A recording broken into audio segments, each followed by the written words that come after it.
Vamos que vamos. Danilo, deixa eu te explicar primeiro aqui, ó, essa aqui é uma live interna, tá? Ou seja, o grande público não tá vendo, isso aqui é só para quem é membro da academia. Boa. Então, eu fiz o teste lá. Você saiu da Casa Atenas. Saí da Casa assim, Atenas. Na Casa Atenas, a gente já tá tendo as primeiras estatísticas do pessoal que se matriculou. É a casa mais rara, assim, só 20% dos alunos querem na Casa Atenas. É mesmo? Uns 40 caíram 40 e poucos na Casa Esparta e uns 30 e poucos 40 e poucos na Casa Alexandria e 30 e poucos na Casa Esparta. Se explicando como é que é, a pessoa faz aquele teste, né? Então tem 3 tipos de escola interna que a gente tem. A Atenas é a escola das pessoas que têm capacidade de comunicação e convencimento. A Casa Esparta as de liderança e organização. E a Casa Alexandria dos nerds, a casa do quem gosta de estudar, criar. Enfim, você caiu muito forte na Casa Atenas, mas com propensão boa de cair na Alexandria também, né? Então, é bem legal. Assim, esse teste, quando a pessoa faz de forma honesta, ficou bom. O do Temer ontem saiu que ele deu como comandante lá na Casa Esparta, e falava, é um cara que ele é muito bom para organizar e tal, blá, blá, mas às vezes ele pode cometer traições nos grupos, então se tivesse um petista vendo ali o resultado dele, ia falar, Achei que o Temer ia cair na Casa Hades.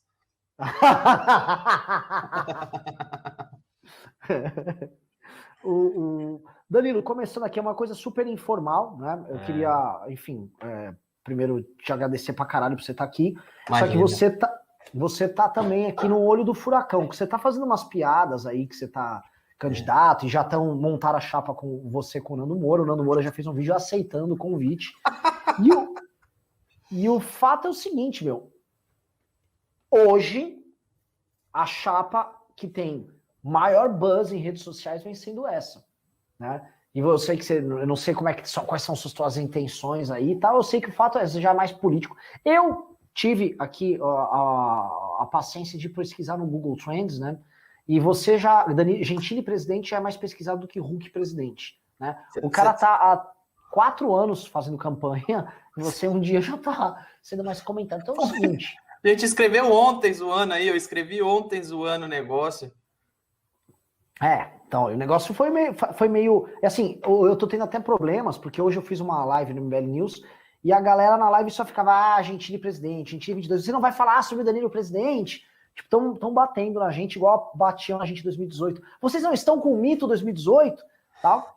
Então, a galera aqui só quer falar de Danilo presidente, mas eu quero antes começar com outra coisa, Danilo. O lance é o seguinte, muita gente, né, que tá entrando pra academia quer ser treinada para liderar, para formar time e também para falar em público, né? Você é um cara que, apresenta o maior talk show do Brasil e você veio do stand-up, você também fazia no CQC uma versão mais profissional do que o Arthur fazia nas manifestações do PT.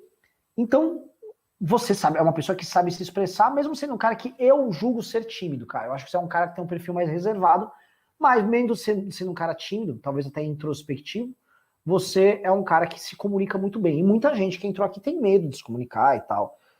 Que dicas você dá para essa galera? Você tem toda a razão. Eu sou extremamente tímido. Mas conforme a gente vai vivendo, a gente vai aprendendo a se ler, né? A gente entender, a gente conseguir fazer uma autoleitura, é uma coisa que leva tempo, por incrível que pareça, né? O ser humano está muito pronto sempre a julgar, apontar o dedo na cara dos outros, mas a gente se entender, a gente entender o que se passa dentro da gente, às vezes é mais trabalhoso. Então, você tem toda a razão, eu sou tímido, sempre fui tímido, e o que eu entendi de alguns anos para cá, demorou, mas eu entendi, é que, na verdade, eu deixo de ser tímido se eu sei o que eu vou falar. Se eu sei o assunto que eu vou discutir. Se eu cair de paraquedas num lugar que eu não me preparei, eu vou ficar extremamente tímido e retraído, porque eu acho que a timidez, grande parte dela vem daí. Vou dar o exemplo de stand-up, né? Vou dar o exemplo aí do que eu faço. Se eu preparar um texto, sentar, escrever, estruturar, testando, ter confiança no material que eu escrevi, a minha timidez diminui muito na hora que eu subo no palco e conto. Agora, Se eu tenho um material na minha mão que eu não confio muito nele, que eu não sei direito o que eu vou falar, aí eu fico muito tímido e posso até travar, porque significa que o risco porque eu acho que a timidez, no fundo, também é medo, né? É medo de você ser julgado mal, de você passar vergonha. Então, quando eu não me preparo o suficiente para subir no palco e fazer um show de stand-up, eu fico tímido e posso travar, porque eu vou estar sendo julgado por um monte de pessoas. E a melhor cura para a timidez é o stand-up, porque o stand-up é um monte de gente que te dá o julgamento instantâneo. Você tem que subir, falar e ouvir um riso. Se você subir e não for engraçado, é uma tragédia. Você ouve um vixe, que bosta, que sem graça. Não, o julgamento vem na hora. Não é igual um filme, uma peça de drama, né? Que você assiste e se você não gostar, você guarda para você, vai embora, comenta depois no jantar. Pô, eu não achei tão bom. Não, o stand-up é na hora. Então é meio que um tratamento de choque para a timidez. Isso me ajudou a entender que, na verdade, eu sou tímido. Se eu tiver, por exemplo, num ambiente que eu não conheço ninguém, eu fico tímido, porque eu também não sou aquele cara que sabe forçar amizade, eu acho isso chato. Então, quando eu tô num ambiente que eu não conheço ninguém, sei lá, uma festa que todo mundo se conhece, eu não conheço ninguém, eu fico desconfortável. Se eu subir no palco e não souber o que falar, eu vou ficar tímido, porque o medo de você ser julgado, errado, das pessoas terem uma ideia errada de você, triplica, aumenta, né? Mas quando eu me preparo e subo, ou falar de uma coisa que eu sei o que eu tô falando, a timidez diminui muito. Como você era quando você era moleque? Molecão, você era tímido e não... Por exemplo, eu vou dar um exemplo meu. Eu era muito tímido, mas eu ficava muito irritado de eu não conseguir, por exemplo, participar das zoeiras na classe e tal. Eu era meio nerdão. Aí, pra me soltar, eu comecei a tentar ser engraçado. Acho que todo mundo tem uma fase de tentar ser engraçado no colégio, né? Como é que você fez a sua escalada aí no universo escola e tal? Tem muita molecada jovem aqui. A minha timidez na escola é engraçado que eu acho que eu não evolui muito o meu modus operandi, só que é instintivo. A minha timidez, eu era tímido sim na escola, nos primeiros anos de escola, mas conforme eu vou fazendo o meu quadro de amigos, eu vou meio que dominando a classe. Eu vou virando meio que referência na classe. A hora que vê, eu sou o cara mais zoeiro da classe, naturalmente, entendeu? Em nenhum momento assim eu fiz alguma estratégia para vencer a minha timidez. Eu fiquei quieto na minha, fiquei manjando lá na primeira, na segunda série, aí na terceira eu já era... Aí chegou na quinta série eu já era o demônio, entendeu? Eu já era o cara que era líder de classe, era o cara que é bem popular na escola, mas foi tudo natural isso. E porque foi criado um ambiente que me conhecia, que eu conhecia as pessoas, então esse ambiente me deu... Na escola, respondendo sua pergunta, eu era o pior aluno da escola de comportamento, sem dúvida, assim, eu era uma peste, assim. Mas não era isso no primeiro ano, nem no segundo, eu fui virar isso no quarto, no quinto, sexto, sétimo, oitavo, aí só foi piorando. Aí depois eu saio da escola, vou para a faculdade, aí na faculdade eu não conheço ninguém, aí eu volto para estaca zero, que eu paro e fico, deixa eu manjar aqui até onde eu posso ir, deixa eu ver até onde eu vou... Né? Aí eu pego, arrumo um trabalho novo, é a mesma coisa. Eu nunca chego no lugar sendo o cara descontraído, não, eu sempre chego na boa, eu manjo o que acontece, eu entendo até onde eu posso ir, eu vou vendo quem tem afinidade com o meu tipo de senso de humor e tal, e aos poucos eu vou me revelando. Isso tudo, hoje eu consigo falar de uma maneira clara o que eu faço, mas isso que eu faço não é planejado, é instintivo. É que de pensar no meu modus operandi eu consigo descrevê-lo, mas em nenhum momento isso foi uma estratégia, sempre foi instintivamente como eu agi, para não passar, porque a timidez, repetindo, é o medo de passar vergonha, você tem medo de ser julgado errado, então instintivamente eu chego num ambiente novo, eu fico quieto, eu fico na minha. O Renan me conhece um tempo, eu sou desconfiado, eu fico quieto, eu manjo, eu falo, deixa eu ver o que esses caras querem, deixa eu ver o que está acontecendo. Depois que eu entendo o ambiente que eu tô, naturalmente você para de ser tímido, porque você entende as coisas. Então também a timidez também é um medo do desconhecido. Então quando você está num ambiente desconhecido, você tem medo do que vão falar de você, como vão te julgar. Será que essas pessoas aí vão gostar de mim? Será que vão me passar a perna? Será que essas pessoas são amigos de verdade, você fica entendendo o que está acontecendo, e depois, naturalmente, acho que vem. Eu vou pegar um caso meu disso aí, né? Eu tinha tanto medo de falar em público no colégio, eu tremia para apresentar coisa na escola. Ficava, puta que pariu, vai dar merda, vou ter que falar ao vivo, não sei o quê. E aí meu gancho é sempre tentar ser engraçado, né? Mas eu não sou muito engraçado, então ficava aquela coisa meia bomba, né? Era uma bosta.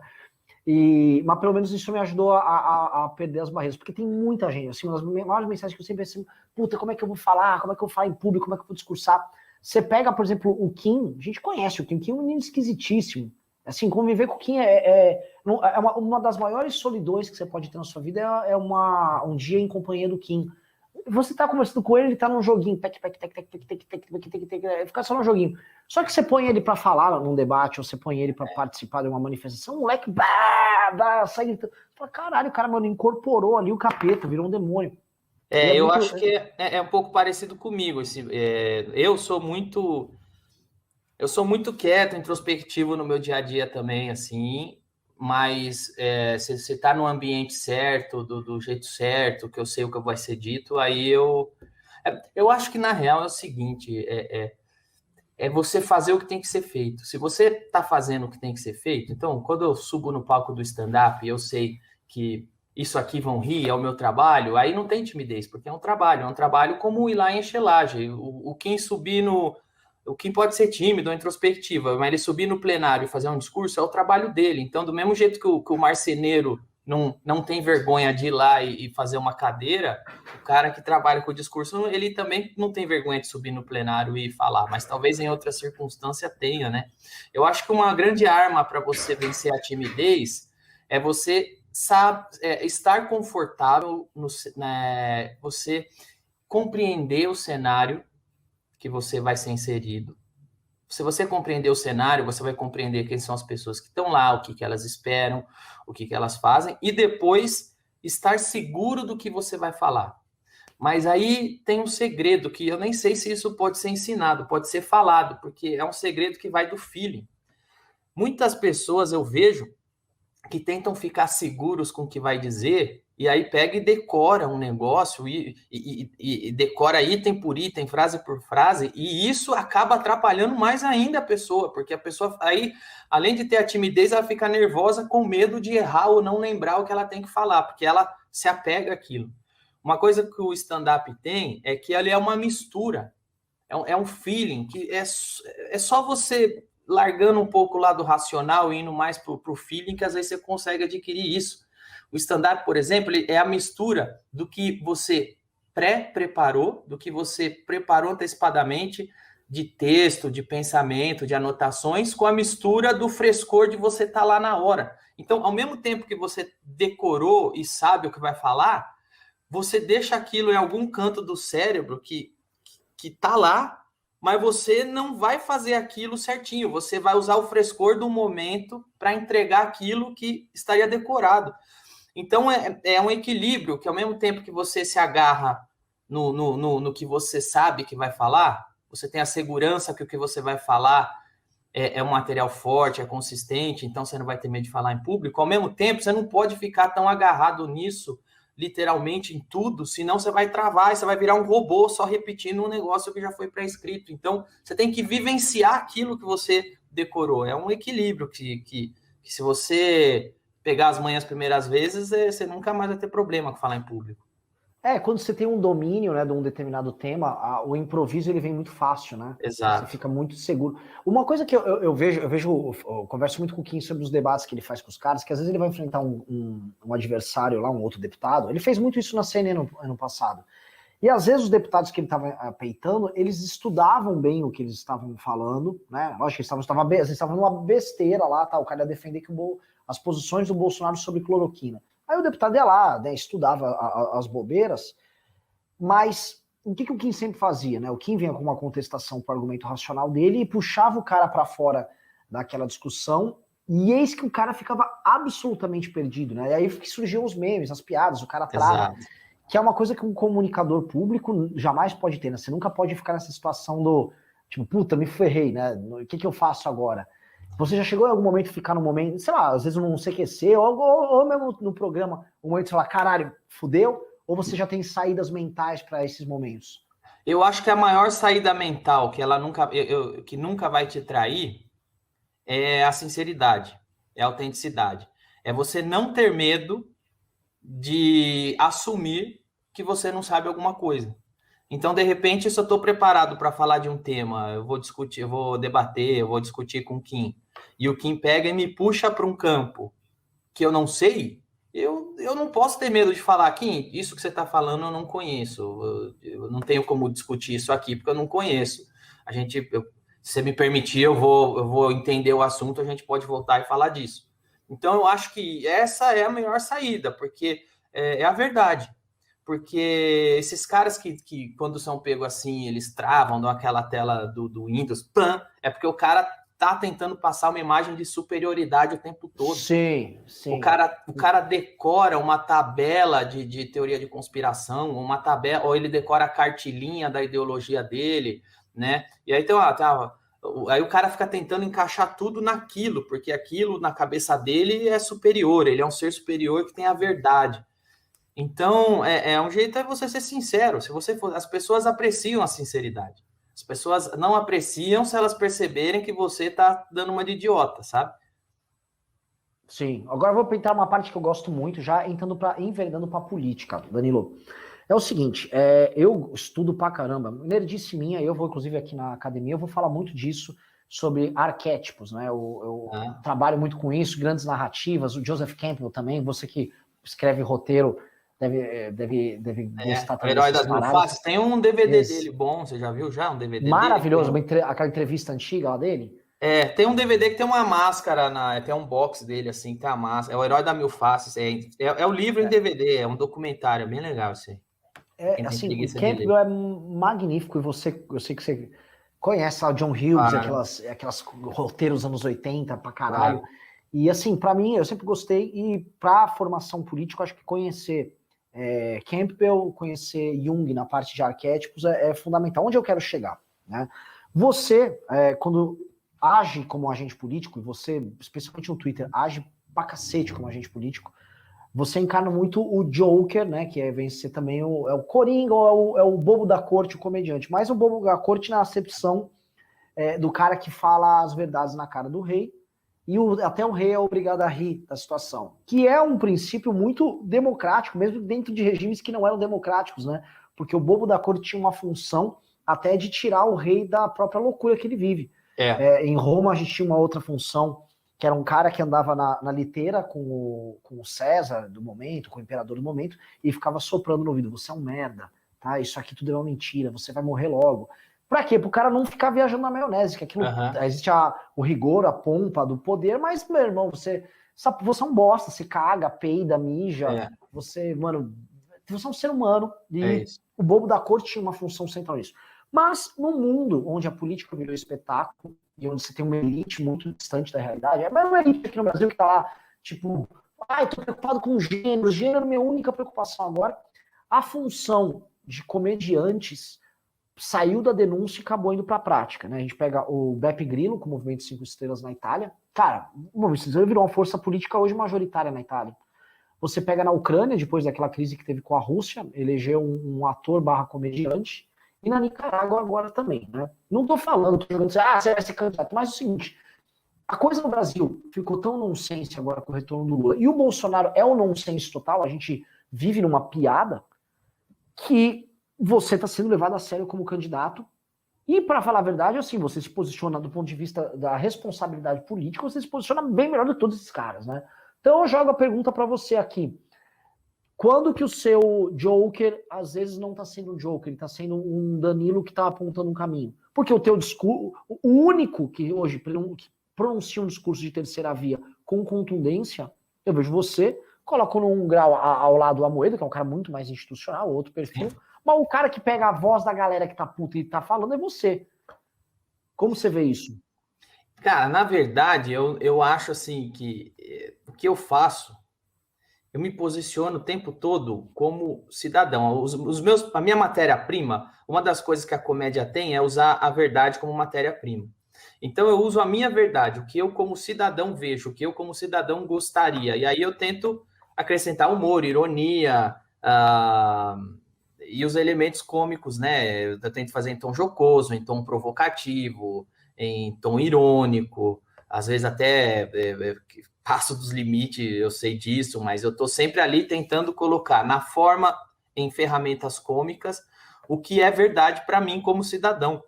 Então, você falou que eu tenho o arquétipo do Joker, mas é uma coisa, mais uma vez, que é natural, que não foi uma coisa que eu sentei e planejei. Bom, eu vou jogar RPG, eu vou ser o Joker, deixa eu fazer minhas habilidades, eu vou ter X de estamina, X... Não, eu não formei um personagem assim, eu só sou comediante, eu conheço técnicas de escrita de comédia, sou uma pessoa comum que fica puta com um monte de coisa que vê, e aí na hora de se expressar eu cruzo essas duas coisas e uso a matéria-prima. Um dos motivos que eu acho que você citou um monte de comediante aí, comediante na Ucrânia que virou presidente, na Nicarágua também foi um comediante, tem o Beppe Grillo e tal, porque eu acho que o comediante trabalha muito com a verdade, cara, e quando você tem um cenário político dominado por fake news, uma das maiores brigas que eu tenho em rede social é fake news, cara, e não importa, eu tinha essa briga muito com o PT antes, e depois eu tenho hoje com o atual governo, porque é uma coisa que eu fico, puto, você vê lá, os caras inventam mentira, os caras inventam uma mentira e postam e isso meio que me emputece, porque o comediante, ele tá sempre pegando a verdade para usar de matéria-prima e tal. E uma das coisas que o comediante mais adora usar para fazer piada, né? Tem várias formulinhas de piada. Uma delas é a incoerência, quando você tem a incoerência do discurso, que fala uma coisa e prega outra. Fala que é azul, mas é vermelho. Fala que é leve, mas é pesado. Essa incoerência é matéria-prima de comédia pura, acaba ficando instintivo. Então, quando você vê quando eu, como comediante, vejo alguém, celebridade ou político, falando uma coisa e fazendo outra, pô, é instintivo. Você vai na hora lá e desmonta o discurso, e mostra, e brinca, e zoa, e pega pesado até às vezes. Então, acho que é mais por aí. Eu acho que às vezes as pessoas acabam vendo. Se a gente vive num momento que é momento de pós-verdade, a verdade, cada um está fabricando a sua verdade, aí aparece um comediante e começa a falar, não, mas tem uma verdade, é isso aqui, ó, isso aqui é mentira e tal, as pessoas acabam se identificando, porque o ser humano tem também um anseio por esse negócio chamado verdade, eles rejeitam esse momento que a gente está vivendo. Lá no fundo é doentio isso, entendeu? O que eu olho, por exemplo, a situação brasileira é uma situação, ela é desesperadora, né? Porque não vou falar, de um lado temos o Bolsonaro, do outro, mas é isso. E é uma situação desesperadora a ponto de, a gente tá vendo que vai morrer nos próximos dias, eu falo isso o tempo todo, tá contratado, vão morrer 100 mil pessoas nos próximos dias. É um estádio de futebol inteiro, vão morrer, porque o bosta, o filho da puta do Bolsonaro, ele decidiu assim, eu vou fazer campanha contra a vacina, porque de alguma maneira eu sou contra a vacina, a gente pode entrar em mil discussões sobre por que diabo o cara é contra a porra de uma seringa com uma solução que foi botar ali na coisa. Ele precisou que ele é contra a vacina, e aí ele sabotou essa porra. O Brasil é um caso único do mundo, o Brasil já descolou dos outros países, a Disney vai reabrir dia 30 de abril nos Estados Unidos. A vacinação tá andando, eles já estão voltando com eventos e tal. Lá para julho as coisas estão bem evoluídas. Israel, a vida já está voltando total normal, os caras já vacinaram metade da população. A gente aqui vai ainda entrar na pior parte da crise, sem nenhuma perspectiva de sair. Porque o Bolsonaro não deixa comprar a porra da vacina. Então, assim, é tudo muito nonsense, e esse cara não cai, porque a boa parte da própria elite que xinga o Bolsonaro, tipo os tucanos, você pega o PSDB, o PSDB na Câmara é contra o impeachment do Bolsonaro. Eles até fazem um discurso, eu sou crítico, é contra. Se for pegar o PT é contra o impeachment do Bolsonaro. Se for pegar o MDB é contra o impeachment do Bolsonaro. Se for pegar a elite política brasileira hoje, não quer o impeachment do cara. Então, sim, você tem um jogo que é tão de cartas marcadas que o próprio Bolsonaro, que ele era fora desse jogo, ele entrou no jogo, virou um dos jogadores da carta marcada, e os caras estão todos jogando isso. E aí aquela coisa assim, você começa a denunciar isso aí, naturalmente quem denuncia ganha um papel por ter um holofote, por ser porta-voz, até você, né, parafraseando aí que você caiu num perfil de porta-voz quando a gente fez o teste, você vira porta-voz de uma geração ou de um momento político. Né? E aí que acho que foi a coisa, eu não sei se você fez aquela sinalização de candidatura brincando, Mas o fato é que tu começaram a levar a sério pra caralho. Você vai nos posts do MBL, é só Danilo 2022. Não tenho esse momento de pressão pra gente apoiar alguém tão intenso desde 2018, com os caras lá, Bolsonaro, MBL não se venda, não sei o quê. Né? Você, essa é uma pergunta interessante aqui. Você sente uma responsa tua ou não? Você vai continuar basicamente como o Joe, como sendo você mesmo, falando o que você pensa. Mas você entende que você tá meio que carregando um discurso? Você percebe que essa demanda, se ela existe por parte das pessoas, é porque a oferta é escassa. Né? Quando eu digo oferta escassa, tem muita demanda por um discurso que critica esse jogo de cartas marcadas, mas não tem ninguém comprando enfaticamente com legitimidade isso. Me parece que você hoje que está fazendo isso de forma mais óbvia. Cara, na verdade, isso aí que eu pareci falando lá que não foi nem eu que comecei falando que ia ser presidente, que ia sair presidente. De repente, um monte de gente começou a falar que eu tinha que me candidatar. Ah, eu falei, tá? Ó, só para avisar. Eu joguei essa bola aí num vídeo. Você falou, mas também teve outras pessoas de outros lugares falando que eu devia candidatar. Aí eu peguei e deixei quieto. Falei, isso aí é... Aí eu vi que você falou, falei, o Renan falou, estão vindo aí falar. Aí depois passou um tempo, continuaram falando. E tá uma semana os caras estão falando. Aí eu falei, vou zoar. Aí eu peguei lá e fiz um post lá falando, eu vou me candidatar, mas só se o Nando Moura for o vice e for no caminhão tocando guitarra igual no Mad Max. Até falei lá, o André Marinho, que é comediante também, eu sei que tem um porte aí que se daria bem na política. Eu falei, ele vai para o Rio de Janeiro, eu fico com o mandato, saio, ele entra. Aí o pessoal começou a levar a sério mesmo, porque eu me manifestei assim.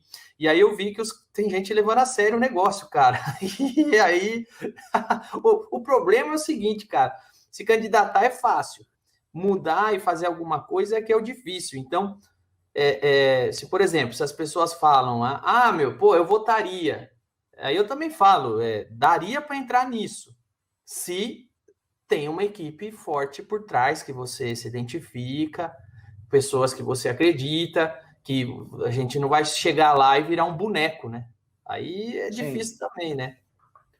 Que a dificuldade, assim, olhando o que você está falando, as pessoas acreditaram muito, pô, eu fiz campanha pro Bolsonaro no segundo turno, falo, pô, o cara tá matando, eu fiz campanha pra esse porra no segundo turno.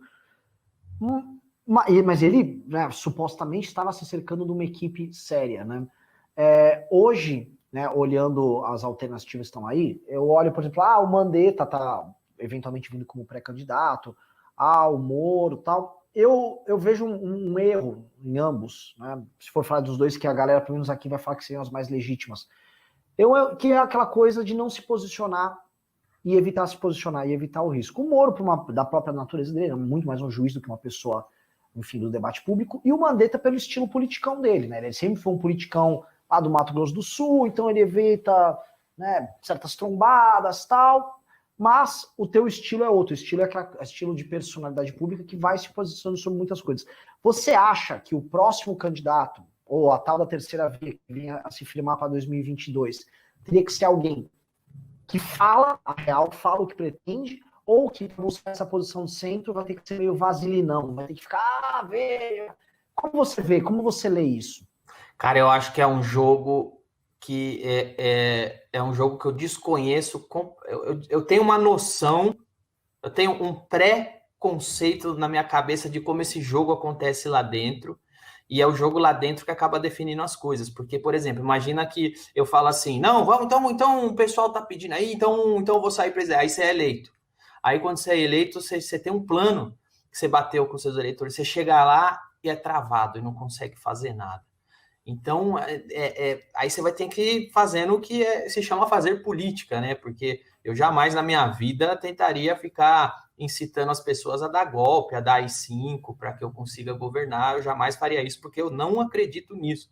Eu realmente sou um cara que acredita que... Eu prefiro acreditar nas instituições do que acreditar em qualquer tipo de golpe.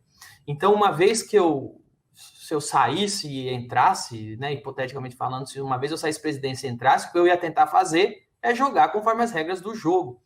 E aí, como é que é as regras do jogo lá dentro? Como é que os players jogam? Aí é difícil, porque imagina um cara sem experiência, um cara que só tem boas intenções entrar lá e é cercado por um monte de barreira.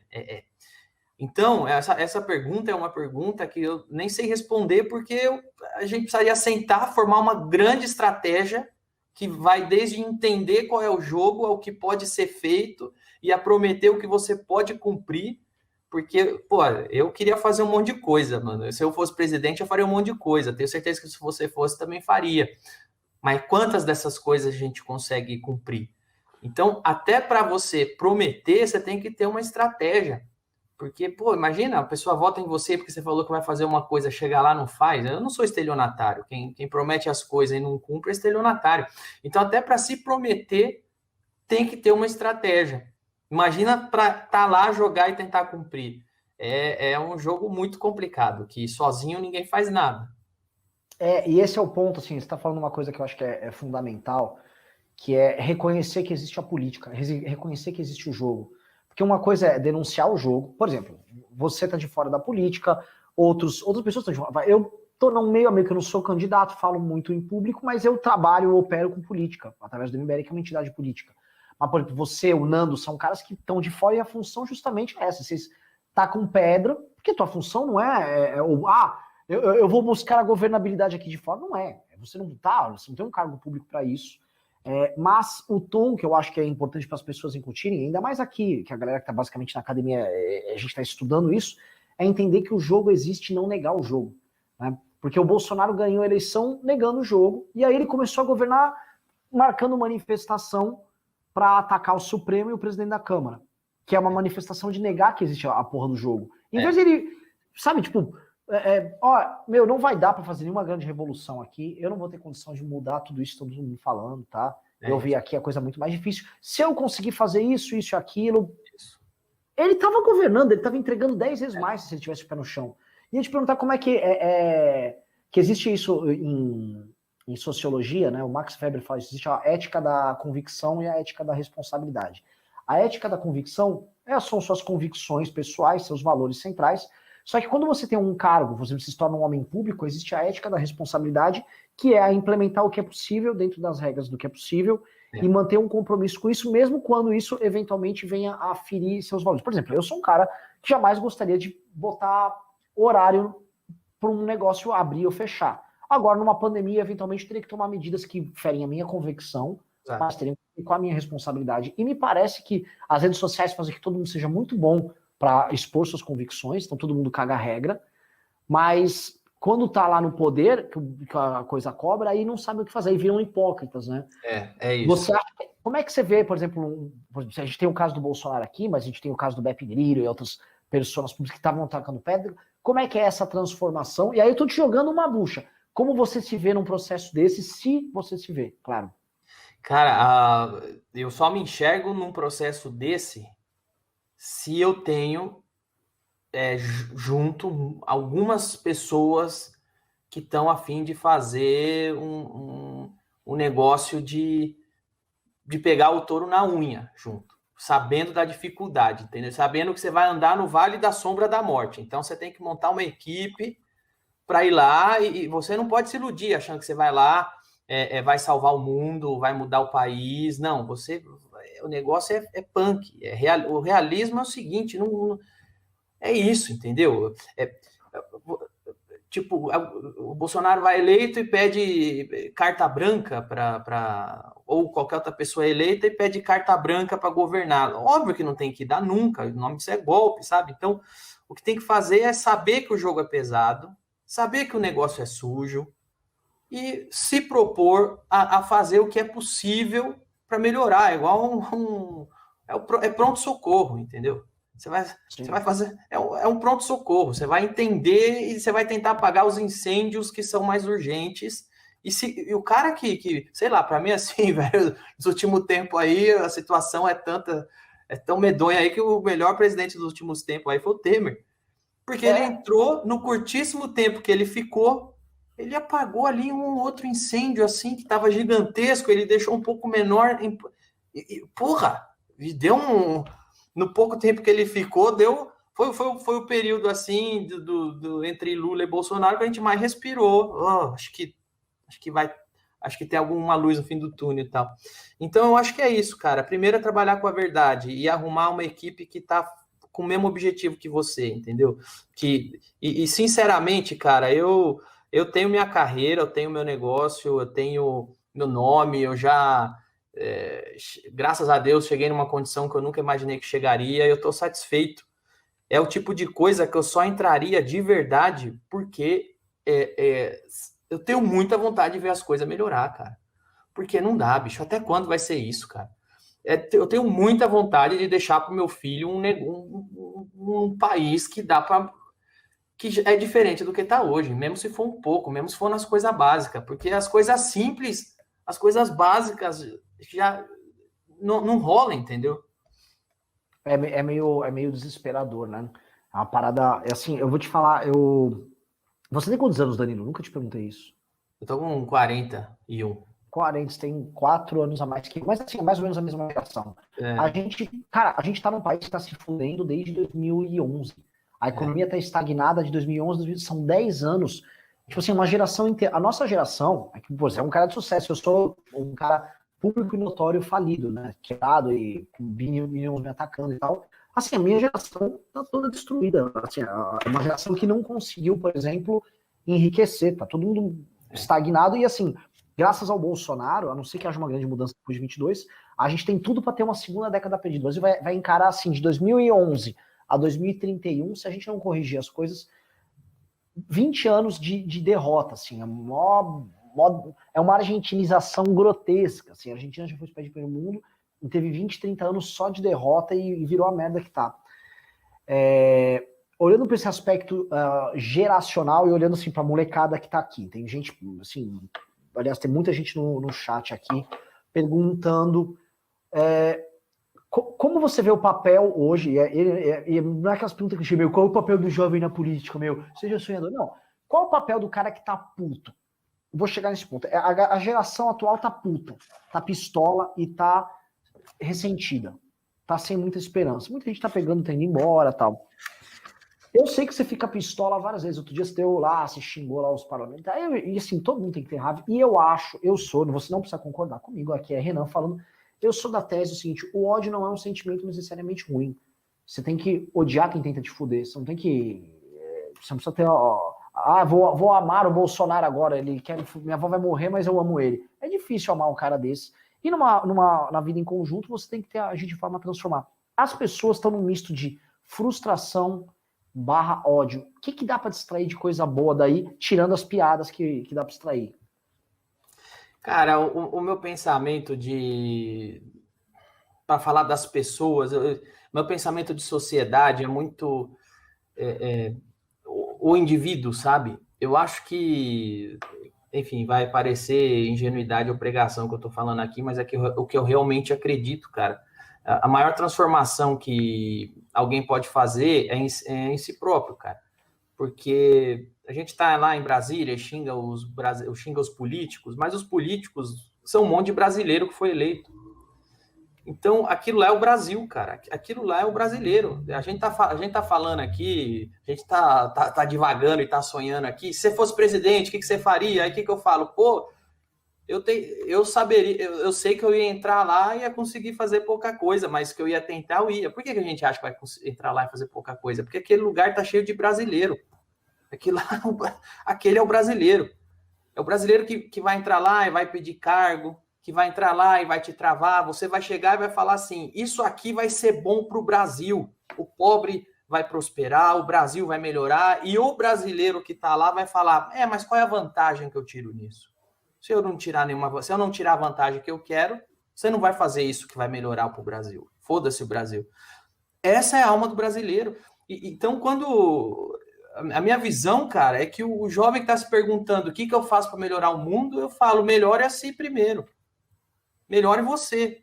Porque se você se melhorar, você vai ser eleito. Aí você pode ser eleito. E quando você for eleito, você vai entrar lá e você não vai ser o cara que vai fuder todo mundo porque vai querer tirar vantagem de tudo, por exemplo. Então, eu acho que antes da gente pensar, mas como que eu mudo o Brasil? O que eu tenho para dizer é mude a si mesmo. Eu todos os dias acordo e acordo e fico lutando contra meus instintos de eu sou egoísta, pau no cu, chato, tento ver qual é a minha vantagem antes de ajudar os outros. Cara, esse é um instinto que enquanto eu viver eu vou estar lutando contra, mas o brasileiro às vezes ele não luta contra não, velho, pelo contrário, ele dá evasão para esse instinto, o Congresso tá cheio de brasileiro. Então, acho que a primeira coisa é se mudar, é entender como você pode se mudar, para quando você entrar lá, você ser aquela pessoa que vai ajudar e não atrapalhar. A renovação vem do indivíduo, não tem como. Nossa, o fato, assim, se olhar, eu tenho muito convívio com parlamentar, não falando do Kim, do Arthur, dos meninos, mas você vê as motivações dos caras, é de chorar, cara. Motivações, assim, parlamentares assim, que devolvem uma carreira, por exemplo, inteira, sabe, 4 anos de mandato, às vezes o cara fica 3 mandatos, assim, 12 anos, sei lá, por exemplo, eu preciso defender táxi. Aí o cara tem 12 anos com todas as possibilidades que um mandato do cara tem, todas as fiscalizações, as mudanças que o cara pode fazer na vida de milhões de pessoas. Aí o cara, não, eu preciso ganhar uma graninha aqui defendendo minha curriola do táxi. Aí por causa disso ele ganha um espaço na Secretaria de Transporte, aí ele tem que botar uns pelegos, aí ele nem sabe o que ele tá botando as coisas. É um desperdício tão grande, é uma coisa de chorar. Só que tem um detalhe, né, que são os filhos da puta. Olha em 2018, que entrou só no Congresso Nacional gente de botar do campo da direita, de renovação política, foram 52 do PSL, mais uns 8 ou 9 do Novo.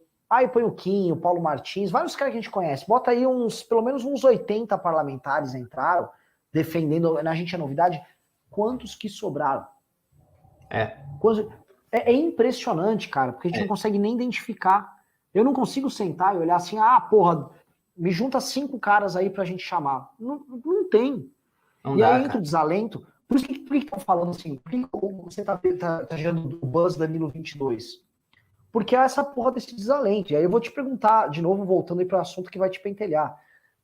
Logo mais você vai escrever, tem partido te sondando. Isso se já não tiver hoje. Porque os partidos estão em pânico por falta de alternativa política. E, novamente, que, sendo honesto, não vai ser do Dória que vai vir a solução. Com todo respeito ao Luciano Huck, ele não se posiciona sobre nada, cara. A coisa tá dramática. 100 mil pessoas vão morrer nas próximas semanas, cara. E, tipo, a gente vai falar que, olha, hein, a coisa tá feia. Cara, naturalmente, assim, a pista que vai estar no teu colo, né, nos próximos dias, eu vou jogar isso pra você. Você vai achar estranho, porque você fez a meu ver, não sei se foi uma brincadeira, sei lá, mas você se posicionou e você vai ver uma coisa que é a demanda, cara. A demanda é gritante. A demanda é grotesca. E é uma coisa que eu olho que é o papel do comunicador, aí eu vou juntar nas aulas que a gente vai ter aqui, o papel do porta-voz. O porta-voz não precisa ser um líder político, estrito senso. O líder político é aquele organizador, por exemplo, Zé Dirceu. Eu montei o MBL, não admiro o Zé Dirceu em nada, mas assim, eu entendo que muitas vezes fazem piadas que eu sou o Dirceuzinho da Vila Madalena, porque eu tenho um papel de liderança organizacional. Montar time, blá blá blá. O porta-voz, ou o cara que representa a voz de um tempo, voz de uma geração, ele não precisa fazer nada disso. Mas o porta-voz, por adotar essa postura, né, de estar à frente falando, as pessoas depositam a esperança no discurso dele. E com isso vem uma puta de uma pressão. Né? Jogo para você isso. Você estaria pronto para lidar com uma pressão de convites e esse tipo de conversa? Caso esta, vamos dizer, piada comece a, sei lá, se proliferar e virar algo além de uma piada, porque só vou lembrar um detalhe, tá? Eu sei que a comparação não vai te deixar feliz, mas o Bolsonaro começou com uma piada. E continua como uma, né? Cara, não, conversar eu tô aberto, eu converso. Para entender o que dá para fazer. Se existe uma coisa, por exemplo, se alguém chegar e falar assim, vamos conversar porque, é sério, isso aqui pode melhorar as coisas, isso aqui poderia ajudar o país, isso aqui poderia ajudar as coisas a ser um pouco melhor. E eu converso com quem me chamar para conversar. E eu entender que existe um caminho, que existe uma possibilidade de eu poder atuar em algum campo que eu vou entender que vai trazer alguma melhora, eu tô aberto a conversar sim, cara. Isso é fundamental. Agora, uma coisa que eu fico indignado, fico puto, é que, por exemplo, estão agora, conversa sobre construção da terceira via, e todo mundo está opinando lá de candidato e tal, mas ninguém ouve, né, isso é um erro central, ouve quem são, vamos usar um termo em inglês meio babaca, os stakeholders, ou, de certa forma, as pessoas que marcam os discursos. O que eu quero dizer é o seguinte, por exemplo, vai pintar aí vamos supor que o Dória queira ser candidato desse discurso, pegando o eleitorado que já foi do Bolsonaro em algum momento, já foi do PSDB quando era Aécio, ou Alckmin, ou Serra, e odeia o Bolsonaro hoje, tá? O discurso político deste nicho da sociedade, ele já existe. E não foram esses candidatos que estão aí falando. Cara, a gente aqui no MBL faz esse discurso, o Nando faz demais esse discurso, o André Guedes, você, a lista é extensa de pessoas, né? Eu posso falar, o Carlos Andreasa tá com esse discurso, a gente pega um Alexandre Borges, tem esse discurso. Esse discurso tá óbvio. Tem várias pessoas que vêm sedimentando. Só que aí na hora de participar das discussões sobre como essa parcela do público vai ser representada numa eleição, ninguém é chamado a conversar. É chamado a conversar, por exemplo, Felipe Neto. Aí botam o Felipe Neto no Roda Viva. Só que é o seguinte, eu ainda tô para ver quem é o representado pelo pensamento político do Felipe Neto. Porque eu sei que tem o PSOL, tal, blá, blá, só que eu não vejo a capacidade de conversão ou mobilização do discurso do Felipe Neto para as massas de crianças dele lá e tal. Eu vejo ele falando pro cara do PSOL, que já acompanha o PSOL, aí o cara fala, tem um Felipe Neto aqui. Eu vejo ele muito mais semeando o terreno dos outros do que criando um terreno próprio, né? O campo nosso, que eu vejo, assim, parece que aí é uma coisa ligada à imprensa, vou te perguntar.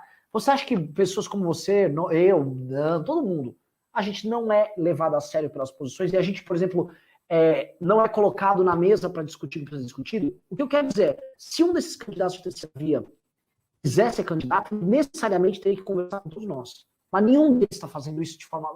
Para ser justo, o Amoedo tá. Como você vê isso? Primeiro que eu acho que a imprensa, o fato da imprensa tratar, eu vou falar por mim, também pelo que eu observo com vocês e com esses outros nomes que você citou, por exemplo, o fato da grande imprensa tratar a gente da maneira que trata, não chamando para conversar, não inserindo no debate do mainstream, já, para mim, o que mostra é que a imprensa leva a gente bem a sério, é por isso que não chama. É exatamente por isso que não chama. Porque leva a sério, senão chamaria, nem se for para servir de sparring lá, para apanhar dos esquerdistas. A gente sabe que grande parte da imprensa e do mainstream é esquerdista, né? Então, sei lá, quando aparece o Felipe Neto e, de repente, ele vira esquerdista e começa a virar um propagandista, a imprensa já coloca ele lá em cima. Ué, vou dar um exemplo aqui. O que se passou com o Felipe Neto 2 dias atrás, que a polícia foi lá, que, aliás, eu prestei o meu apoio a ele, porque isso é um absurdo, não interessa se o cara é de centro, direita, esquerda, é uma situação absurda. Mas, enfim, tá a Globo News até agora falando disso. Todo o mainstream falou sem parar que a polícia foi lá na casa do Felipe Neto. Não estou fazendo competição, veja bem, mas como é um fato que eu vivi e sei, eu estou comparando os fatos para ficar claro para as pessoas. Eu tive pedido de prisão, não é que a polícia falou, vai lá depor lá o que você falou, não. Subiram para a última das instâncias, para a Suprema Instância, o pedido de prisão para que eu fosse preso imediatamente. A Globo News não deu um A. Não existiu, por exemplo, entendeu? Depois do meu pedido de prisão, os caras não conseguiram me prender, a Câmara dos Deputados, o Arthur Lira, os Centrão, os caras que estavam lá votando a PEC da impunidade e tal, não conseguiram me prender, pediram a censura de todas as minhas redes e me pediram em prisão. Hoje tem um pedido de prisão municipal para mim, que eles não querem, eles fizeram um pedido que eu não saia mais da comarca de São Paulo, ou seja, eu não posso ver minha mãe, não posso trabalhar se esse pedido for pedido. Não, porque eles estão noticiando que eles querem me censurar das redes sociais, e é verdade, mas junto com isso não é só esse o pedido é que eu não saia mais da comarca de São Paulo, que ou seja, falaram assim, não conseguiram prender o Danilo, então vamos tirar ele das redes sociais, ele não pode mais sair da comarca de São Paulo, nunca mais pode se aproximar da Câmara, do Congresso Nacional, e tem que ser investigado pela Polícia Federal. Já que ele não foi preso, tem que ser tudo isso. Foi o pedido que fizeram. Você não viu na Globo News, você não viu também isso por aí. Quem dá a nota ali é o antagonista, a Jovem Pan, um outro site, mas mas o Felipe Neto vai e a polícia vai, que aliás é um absurdo, e a Globo News está certa de publicar isso, porque é um absurdo, isso é uma notícia. A Globo News não está errada de publicar o que aconteceu com o Felipe Neto, mas eu questiono porque quando acontece comigo, pior, porque eu quase fui preso, teve uma segunda-feira que eu não fui preso por um triz. Eu tenho 2 pedidos de prisão, nunca virou notícia lá. Você vê o esforço que o mainstream faz para emplacar quem faz propaganda ideológica para a esquerda. Então, quando você vê que eles não te chamam no debate, não me chamam no debate, não é a gente que vai no Roda Viva, é o cara do YouTube, do cabelo colorido que vai, é porque eles levam a gente a sério. Não, eles entendem que não é interessante dar espaço. E aí o mainstream fica só elevando lá e propagando quem paga pedágio para eles, entendeu? Eu vejo pelo Kim, como é que pode o Kim ser colocado, por exemplo, assim, eles pegam às vezes deputados, com todo respeito à Tabata, eu boto ela no caso, ela é mais honesta que o Felipe Neto ali, mas, pô, ela merece um espaço dela, tal, mas a Tabata, porra, ela... Fui ao banheiro, ela é muito bem formada, ela conhece tudo de educação, gosto de batata frita, puta que pariu, essa batata educacional.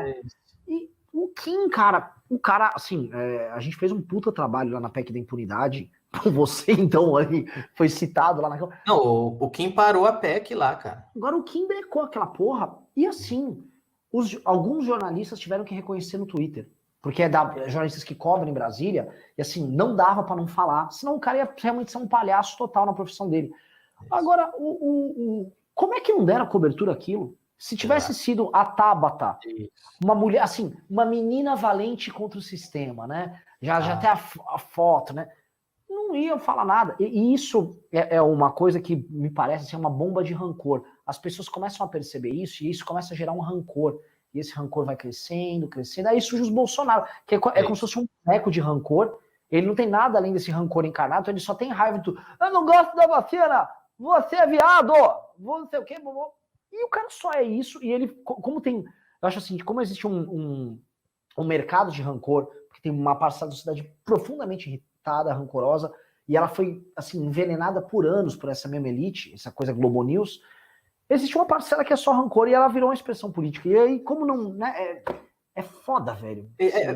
Na real, cara, o que rola é que as pessoas, elas vão para a universidade, o professor enfia um monte de merda na cabeça do jornalista, aí o jornalista sai, em vez de fazer jornalismo, faz militância, porque ele acredita que essa é a missão dele. E os caras se esquecem, cara, porque eles se esquecem o que é o ser humano. Como é um ser humano. E o ser humano tem um negócio dentro dele, é um instinto humano, claro, não estou falando de psicopata, estou falando da humanidade. O ser humano tem um instinto que do mesmo jeito quando você passa em frente ao esgoto, o esgoto fede, você tem um instinto que rejeita aquilo, sabe? Pode ser, sei lá, você tira um índio da selva que nunca viu esgoto, ele passa em frente ao esgoto, tá fedendo, ele não vai entrar lá que ele fala, nossa... O meu instinto está dizendo que lá tem coisa que não é boa para mim, eu passar longe de lá. O ser humano tem o instinto de ter nojo da mentira. Se você pegar a parte que mais receberam o Bolsonaro, que o Bolsonaro mais ganhou simpatia de todo mundo, foi a época que a imprensa inventava, sim, um monte de mentira contra ele. E hoje ele usa isso a favor dele, que ele fala lá, é tudo fake news. Mas sim, existiu um período que a imprensa, por ser esquerdista, foi muito desonesta com o Bolsonaro em muitas coisas. E hoje ele tira vantagem disso, porque hoje qualquer coisa que a imprensa fala dele que é verdade, ele lembra as pessoas, e muitas pessoas caem nisso, ele lembra que a imprensa mentia a respeito dele. Foi esse o período que o Bolsonaro mais cresceu em simpatia, porque as pessoas, elas se revoltam contra a mentira. Eu tenho certeza que muitas pessoas votaram no Bolsonaro como protesto porque via a imprensa passando pano pro PT, só porque é esquerdista a imprensa passa pano. Aí as pessoas falam, então só de raiva vou votar naquele cara que fala mal desses caras. Então, isso. Hoje, muitas pessoas que votaram no Bolsonaro acabam se voltando contra ele porque percebe as mentiras, percebe o cinismo. Isso é uma essência do ser humano que é rejeitável. Por isso que eu falei aqui, que a gente estava brincando, se eu fosse presidente, eu falava, a primeira coisa que eu faria a entender o que eu posso prometer, porque eu não quero causar rejeição nas pessoas, eu não quero enganar ninguém, eu não quero ser um estelionatário que mente e não cumpre, porque as pessoas rejeitam isso. Então, a imprensa, para defender a ideologia do mainstream, não tem problema em mentir. Eu fui alvo de inúmeras mentiras já falei muitas vezes e tal. Então, a imprensa não tem problema em mentir. Então, vira isso. Você acha que as pessoas não percebem? Por exemplo, a Tabata, batata frita. Aí o Kim vai lá para uma PEC inteira. O Kim aqui parou a PEC. Você acha que as pessoas não percebem que o Felipe Neto vai prestar depoimento e fica 3 dias na Globo News, 3 dias no mainstream? Eu tenho 2 condenações de prisão nas costas e quase fui preso. Meu processo ainda está lá em cima. Globo News eu não existo.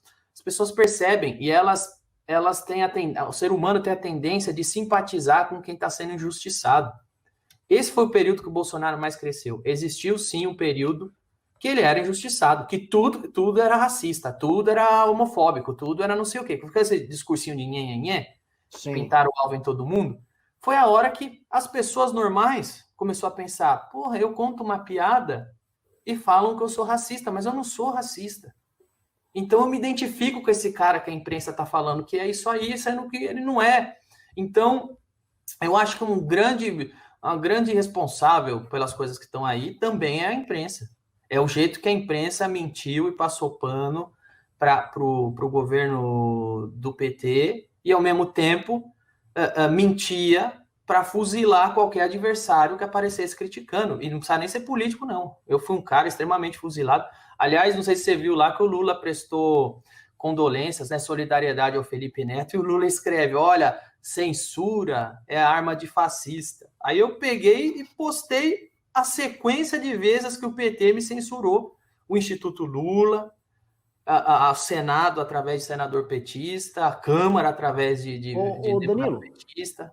Tem um discurso do Lula, lá, acho que do primeiro mandato dele, lá, em 2004, 2005, comemorando num congresso do PT, assim, emocionado, o número de demissões na Editora Abril, na Globo, na Veja. Isso. Assim, ele comemorava e os petistas aplaudiam lindo. Nunca se ouviu assim, os jornalistas tinham que estar indignados. Imagina se fosse de novo, não vou fazer defesa do Bolsonaro, se fosse o Bolsonaro fazer esse discurso.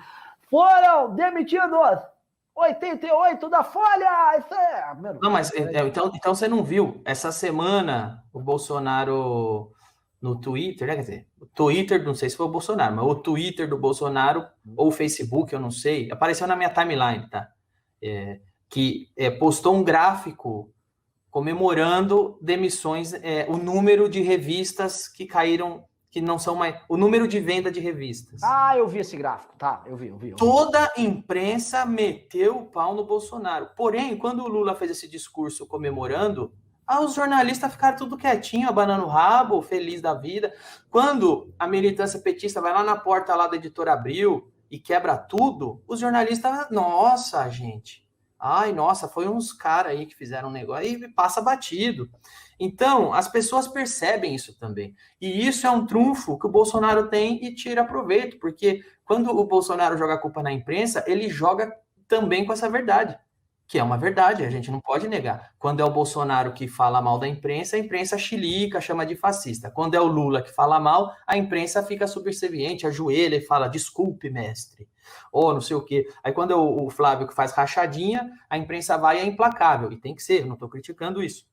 Tá? Aliás, eu acho que o Bolsonaro tem uma qualidade que o governo anterior não tinha do PT, que a imprensa odeia ele.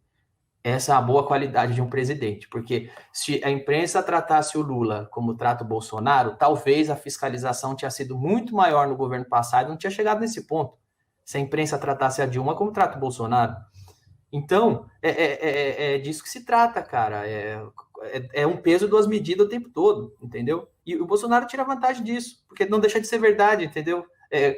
Mas quando eu falo, a imprensa cai matando. E é verdade, tem que cair matando mesmo, porque se você faz merda, tem que cair matando. Mas quando a merda era da Dilma, da Lula, puta merda, velho. Você não vê isso na home do UOL, não. Você não vê isso... Não era tão fácil encontrar, não, entendeu? Especialmente até 2010. Até 2010 tinham, assim, era uma coisa... setores da imprensa encantados. Eu me lembro, velho, que eu sou velho aqui. Em 2002, 2003, não, desculpa, 2002, logo após Lula ganhar a eleição, teve uma... Eu abri nos jornais, né? Não vou nem falar. Cara, tem um colunista lá, acho que não sei se era na Folha do Estado, escreveu assim um artigo falando assim, um time dos sonhos no governo Lula. Não, porque tem o Dirceu aqui, não sei o quê, falando de cada peça que estava sendo colocada, como se fosse assim, o Lula arquitetou os grandes nomes da República para construir um Brasil. E uma coisa, eu falei, porra, meu, parece, eu tinha 18 anos, eu falei, porra, parece que o Brasil decolou de vez. Acho que a coisa agora foi, o cara botou o Dream Team ali, tava em 2 anos e meio, o cara já tava fazendo mensalão, assim, brabo. É isso, bicho pegando com esse Dream Team. Não, mas o discurso do Lula aí, você vai na Folha de São Paulo lá, tem colunista falando, olha, voltou o salvador da democracia. Os caras não têm problema nenhum em atuar como uma assessoria de imprensa descarada. Aí, esse é um trunfo, eles não entendem que esse é um trunfo que eles dão, inclusive, para o Bolsonaro, porque as pessoas percebem, as pessoas rejeitam isso. É da natureza humana rejeitar esse tipo de coisa, porque é tipo assim, é ofensivo. Sabe por que é ofensivo? Porque tá me fazendo idiota. Por exemplo, quando o cara vai lá e fala assim, eu trouxe a vacina, isso é ofensivo, porque eu vi quando você falou que não ia comprar vacina. Você tá achando que eu sou idiota? Você tá me ofendendo. Isso faz as pessoas se voltarem contra ele. Do mesmo jeito, o jornalismo, quando vai lá e fala um negócio... O Felipe Neto foi lá e falou, olha, eu sempre critiquei o Lula e nunca fui censurado. Isso diz muita coisa. Pô, isso é ofensivo para mim, porque ele sabe que os caras censuravam. O Lula mandou expulsar o Larry Hotter daqui, porque o Larry Hotter falou que ele bebia. O repórter que era lá do New York Times. Aí os caras me mandam a moção de censura. Os caras, eu rasgo a censura e eles entram na justiça, depois usam desembargador para desengavetar e conseguem uma ordem de prisão para mim, por causa de uma censura que eu rasguei. E o cara fingindo, olha, ele é... Então, isso é ofensivo, porque isso é contra a verdade, é me chamar de idiota. E as pessoas rejeitam, cara. As pessoas rejeitam quando percebem. Vou te contar um caso de agora, nosso aqui. Um cara que chama Luiz Nassif, você deve ter visto, um petistaço, um site lá. Ele fez a seguinte notícia: ele estava cobrindo a Lava Jato, atacando a Lava Jato, e falou com todas as letras que o MBL recebeu 5 milhões da Lava Jato. Ele falou, estava escrito, o MBL ganhou 5 milhões da Lava Jato. Nós processamos ele. Tipo, ele tirou do cu dele aquilo. De onde ele tirou que a Lava Jato nos deu 5 milhões? Beleza, ganhamos. O cara foi condenado em 30 mil reais. Falam, pô, vai ter churrascão, ganhamos. Pra você entender a lógica. Do nada, este processo foi parar no STF. Mas do nada. Ele sublimou, caiu na mesa do Lewandowski, do nada, e o Lewandowski lá canetou. Isso aqui não é fake news, não, tá? Isso aqui é liberdade de expressão. Não podemos parar em momento algum a voz de um jornalista e um comunicador.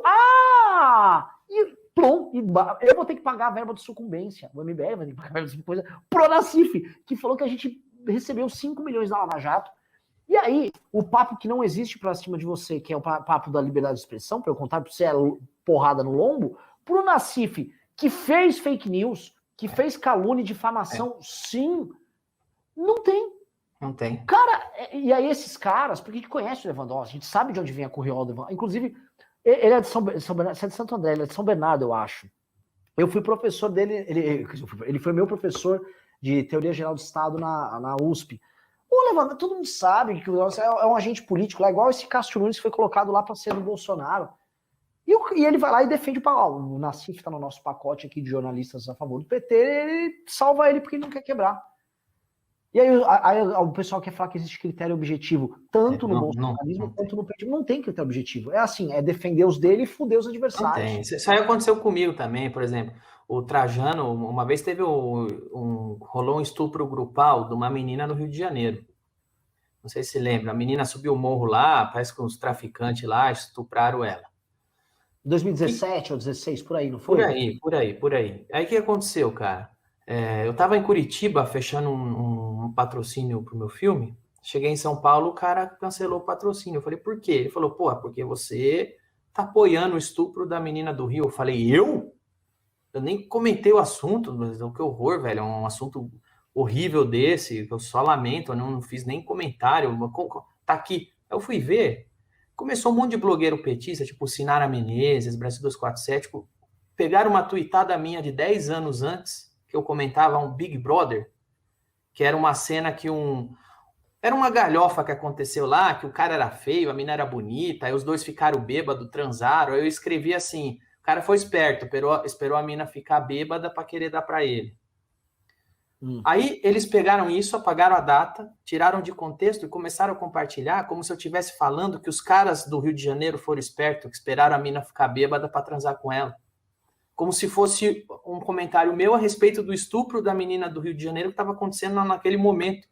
Isso subiu para a Carta Capital, isso subiu para a Folha de São Paulo, isso subiu para tudo que é lugar que eu estava endossando a cultura do estupro, a ponto de eu chegar em casa à noite, ligar, estava na SPN, o Trajano começou a falar num canal de esporte, que nunca comenta esses casos, que eu estava fazendo apologia ao estupro. Olha como virou a máquina de fake news.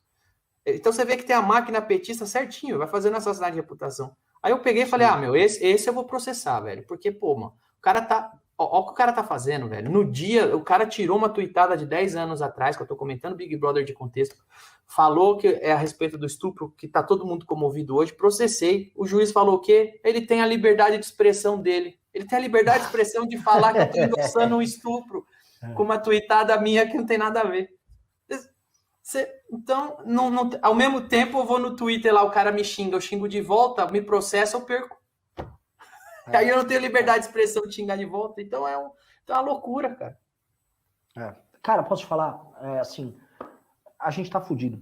Eu acho que as pessoas que têm as posições como a tua, as nossas aqui, a gente tá fudido.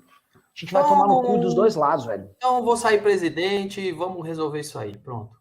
É o único caminho que resta, viu? Porque assim, a gente vai ser espremido. E sabe aquela coisa assim, te batem tanto dos dois lados, você começa a ficar sem saída, né? Esse é o perigo. É isso. Danilo, olha, cara, eu te agradeço demais você ter vindo aqui, cara, nóis, pra participar.